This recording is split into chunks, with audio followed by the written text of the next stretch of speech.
Parshat Vayishlach opens with Yaakov Avinu bringing gifts in anticipation of meeting his brother Esav. And we know the night before their actual meeting, the Chumash tells us, Vayivasar Yaakov levado, and Yaakov was left alone. Vayavek ish imo adalos hashachar, and a man wrestled with him until the break of dawn. When he perceived that he could not overcome him, he struck the socket of his hip. So Yaakov's hip socket was dislocated as he wrestled with him. Then he said, "Let me go, for dawn is broken." And he said, "I will not let you go unless you bless me." He said to him, "What is your name?" He replied, "Yaakov."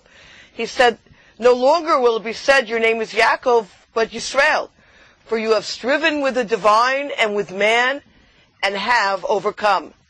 Then Yaakov inquired, and he said, "Divulge, if you please, your name." And he said, "Why do you inquire of my name?"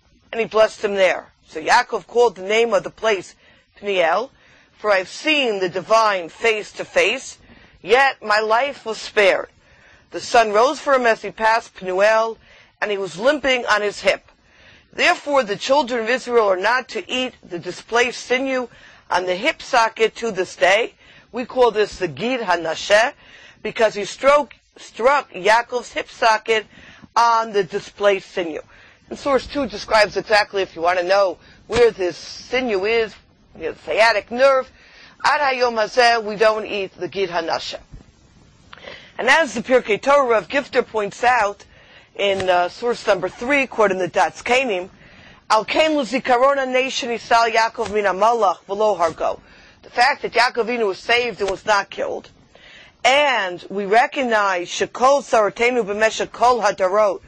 All of our difficulties throughout the generations really stem from this challenge of the Malach and Yaakov and hitting him at this place.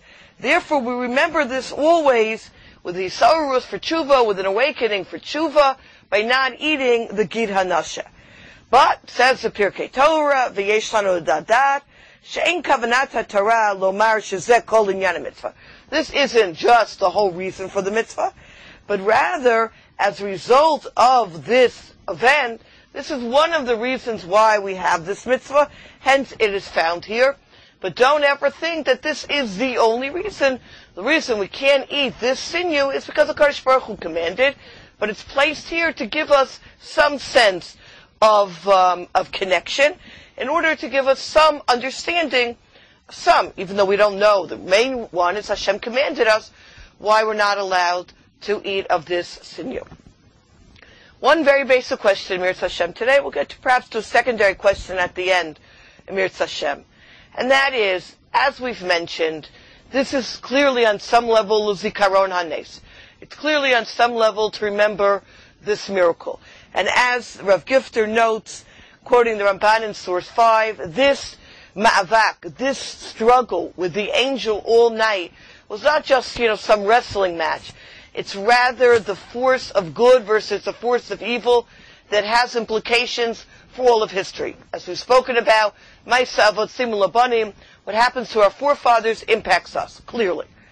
But the question we need to ask ourselves is, if this is supposed to be, as Rav Gister says, a hisarus for tshuva, an awakening to return to God, let's try to examine, and Baruch Hashem, as always, it's a lot of Torah that we'll just touch on. What are some of the reasons? What are some of the mindsets? What should we be thinking about when we encounter this particular mitzvah? What is the message for us, for our lives? Why is it the Klal Yisrael, the Bnei Yisrael, are not allowed to eat the Gid HaNasheh, the sinew, ad hayom hazeh? That's what the pasuk says. Therefore, the children of Israel are not allowed to eat displaced sinew because he struck the hip socket on the displaced sinew. We are not allowed to eat this. There must be some significance. Let's try to understand what it is.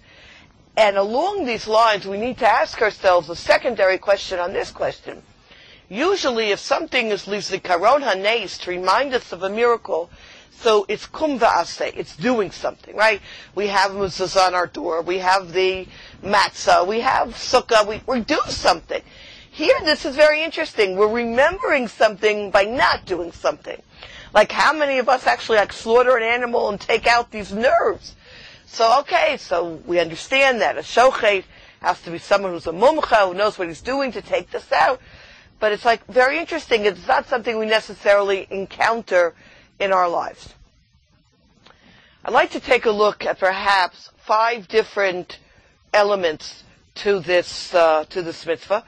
And the first 4, I believe, will fit into the category that's brought in source number 4. And the 5th one will stand on its own. The Shirei Chumash, Rav Wolbe, in very concise and terse terms, says the following. Kloma, Kevan Shizo Makom Shatuma Nagabo, because this is the place that impurity touched him. Nesar Ba'achila L'chol Adaro, therefore he wasn't allowed to eat for all generations.